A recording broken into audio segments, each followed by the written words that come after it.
let's talk about this. Who is in control, you and your customer, or your customer? Better yet, who should be in control, you or your customer?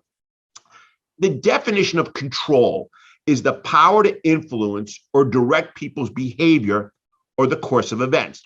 But I want to focus on the direct people's behavior, because we can direct people's behavior by the processes that we take and how we take them. We've talked about this before, how people are very, very defensive when they come into the dealership. Rightfully so. I've asked you this before. Should a customer be afraid of the salesperson, you, the salesperson? And the answer is yes. Why? Because you're a professional salesperson. Your job is to sell the customer a car. When, now, and for how much gross, as much as possible. So they are fearful of us, and we can control their behavior. Now, in order to control their behavior, do we have to take control of them?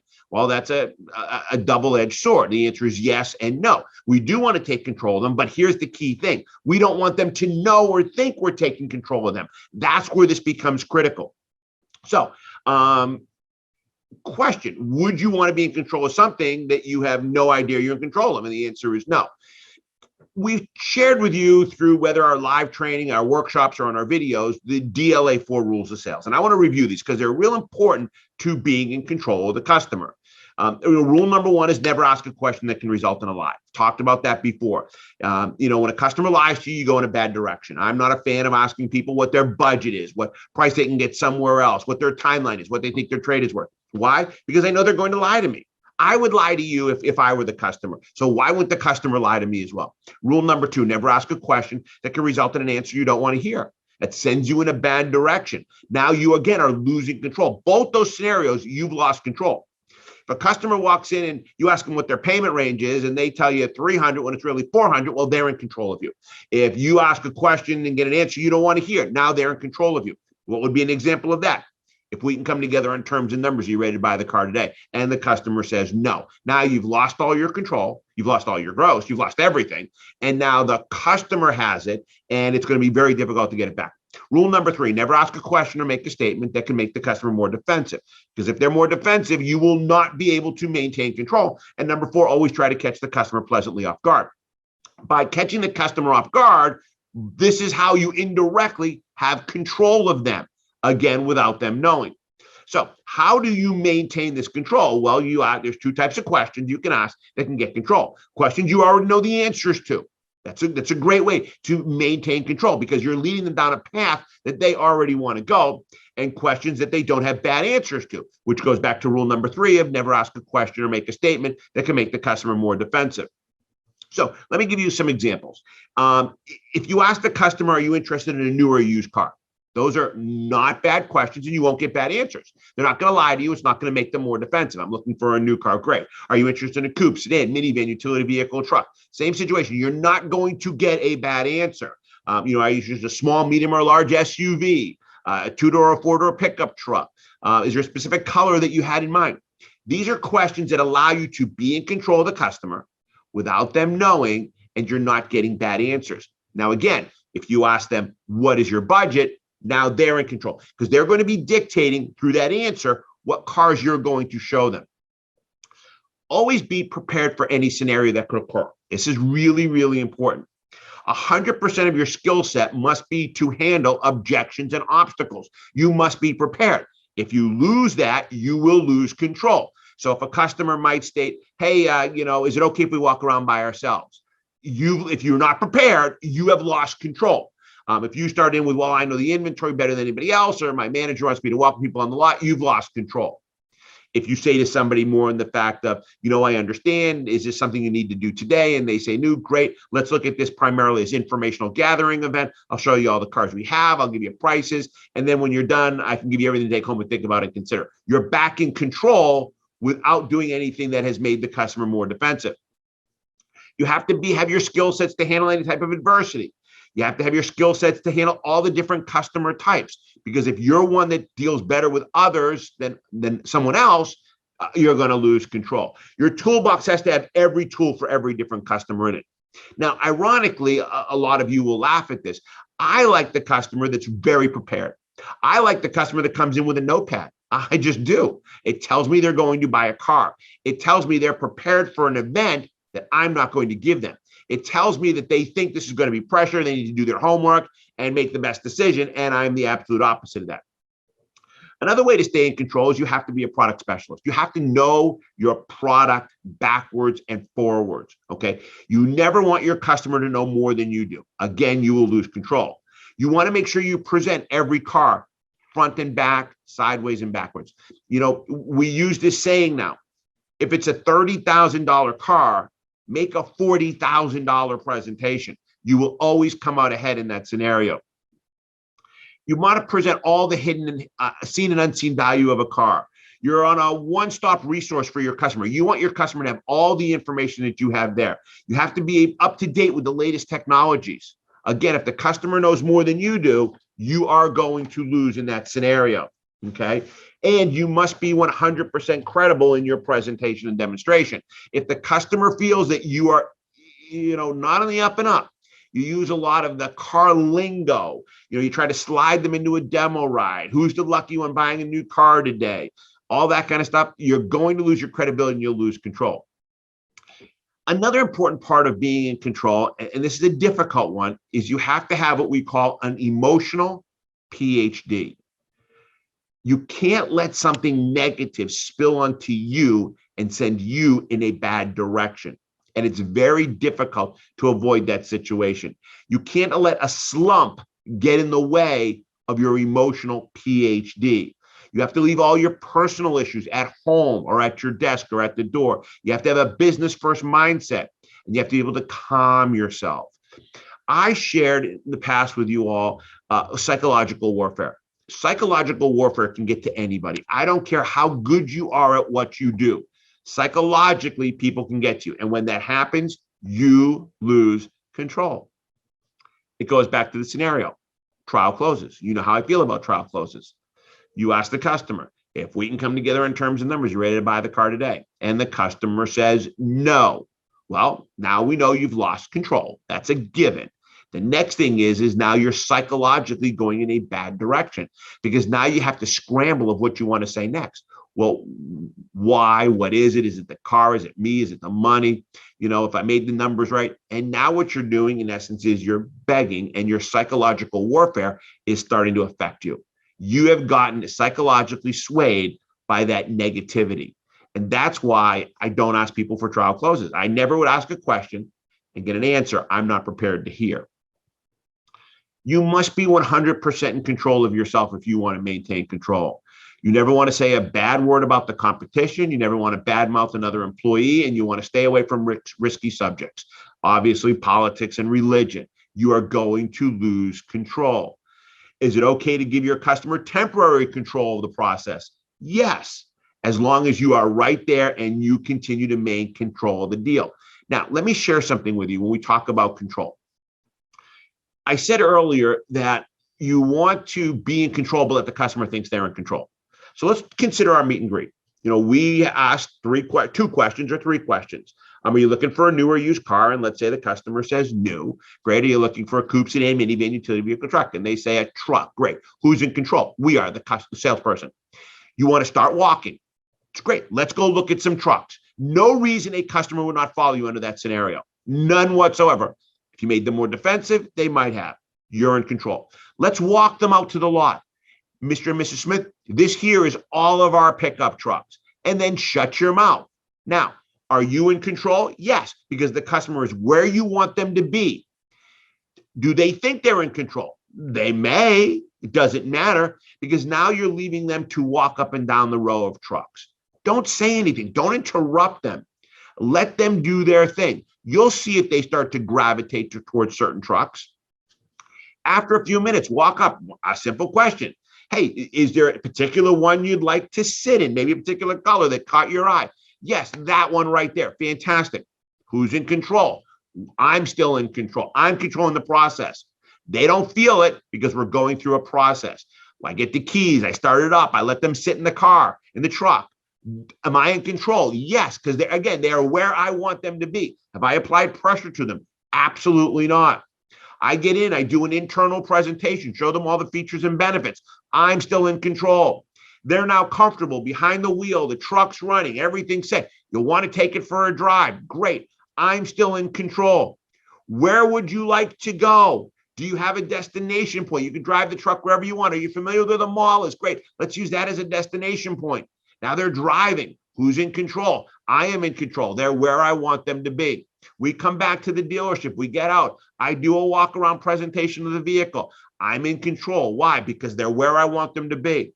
Before I finish my presentation, Mr. and Mrs. Smith, there's something we're very proud of here at the dealership. I'd like to show you real quickly. Where am I going? I'm going to service. I'm going to walk them through service. Again, who's in control? Me. Why? Because they're where I want them to be.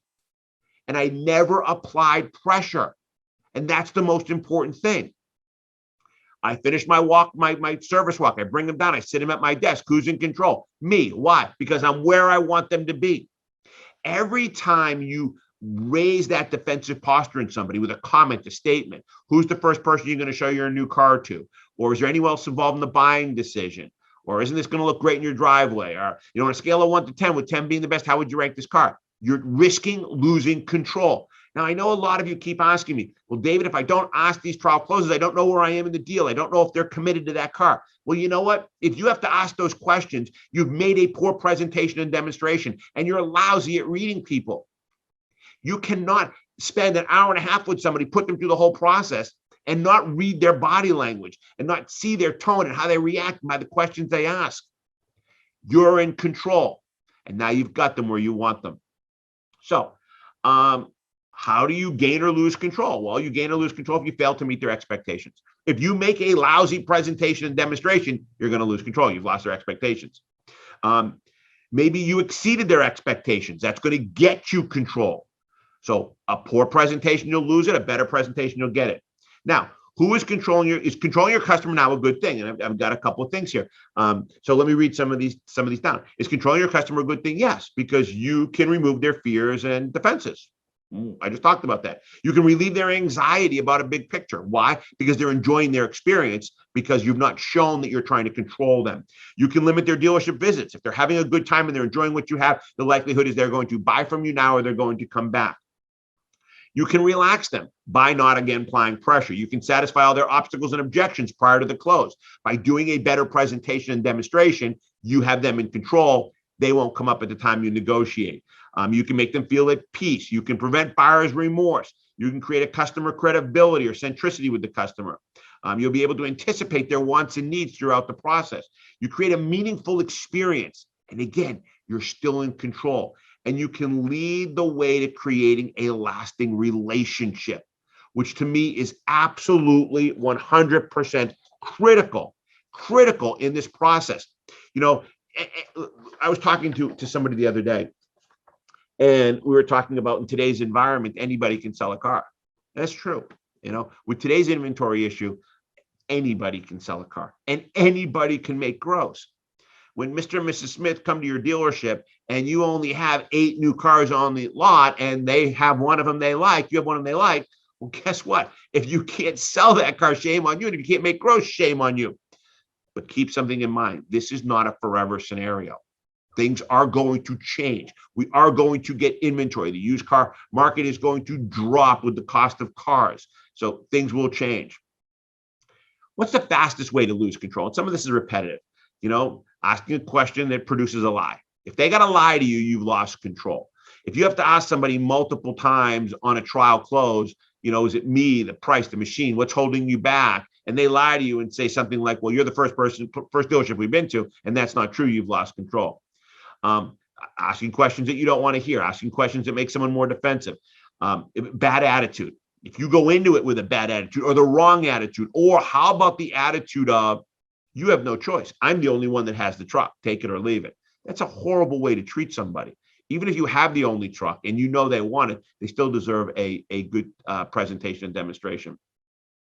A lot of time you have bad time management. Time is a great equalizer. No one has more or less time than anybody else. We're all given the same amount of time each day. So how you choose to use that time will determine whether you're in control of these people or not. So don't waste that time. Okay. Do you practice every day? Do you study your product knowledge? Again, so you can be in control. So how do you know when you've lost control? Okay. Here are some indicators, and I'm going to start wrapping up. I got a lot of you are pumping in with questions here. Here are some indicators how you know you lose control. Okay. When you're experiencing a tough negotiation process. If your negotiations are difficult, you never had control. You probably never, ever had it. You let that customer dictate and control the whole process. When the customer's not engaged, if you have people that are just not engaged in you, you don't have control. You either never had it again or you lost it. When the customer does not answer your questions directly, if you ask a question and they look away, they avoid it, they answer a different question. How about this? When the customer we call blocks value, means they refuse to sit or drive in the car. If you can't get them to drive the car, you never had control of them.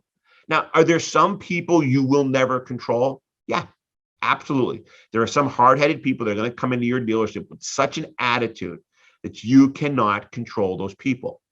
You can try, and you might get successful. When your customer's silent, if they're not talking, you're not in control. When they give you negative body language, when they're non-committal, again, you've lost control. When their eyes are roaming, when you're talking and they're looking away or looking at something else. I see this a lot in dealerships when we're negotiating and the customer starts looking away and looking at something else or seeing what's going on behind them, or they start to talk to somebody, or their kids are running around and they try to grab them. You've lost control. They're not engaged with you. Or how about when the customer forgets your name? See, I laugh about this. My customers will never forget my name. Why? Because I wear a name tag. So the most important thing as I wrap up, and I want to start handling some of your questions, is to make sure that you are in control, but the customer doesn't think you're in control. Do all the right things, follow your steps, stay away from all the negativity that can make the customer defensive, and you will stay in control. So with that said, let me look at some of your questions that are coming in right here. Hold on a second, let me do that. Okay, Matt wants to know, if we're going to let the customer be in control, shouldn't we let them determine how they want the sales process to unfold? No, absolutely not. You're going to control the sales process. I want them to I want them to think they're in control, Matt. You're the one that's in control. You have a process and the process works. Don't deviate off your process. Just make sure your process has no pressure in it. Then you're going to lose control. All right, Scott the car guy wants to know, I've always felt that since we're professionals and we do this every day, we're the only ones qualified to be in control. Am I correct with that assumption? Yeah, you're correct with that assumption, but keep something in mind. A lot of people know how we do business. I always do the scenario of, would you play a game of poker with me with your cards face up and mine face down? You'd say no, because you'd say I have an unfair advantage. I can see your cards. Well, the bad part is that most people now know our processes. They've bought cars before, they've watched movies, they go on YouTube, they see how it works and how to do it. So our cards are exposed. So if you all of a sudden start to turn the cards over by doing different and being different and acting unique, you're going to catch them off guard. And that's how you're going to maintain control. All right, let me see here. Mazda Sor, what is the best way to cover when you've lost all control over the customer? That's a good question. Punt. I mean, once you've lost total control, and I hate to give you the answer you don't want to hear, Mazda guys. I don't know how you would regain that control other than to slow the process down and maybe go back to square one and say, hey, we need to start from the beginning. That's a great question, guys. Once you've lost control over the customer, how do you gain it back? I don't know if you can.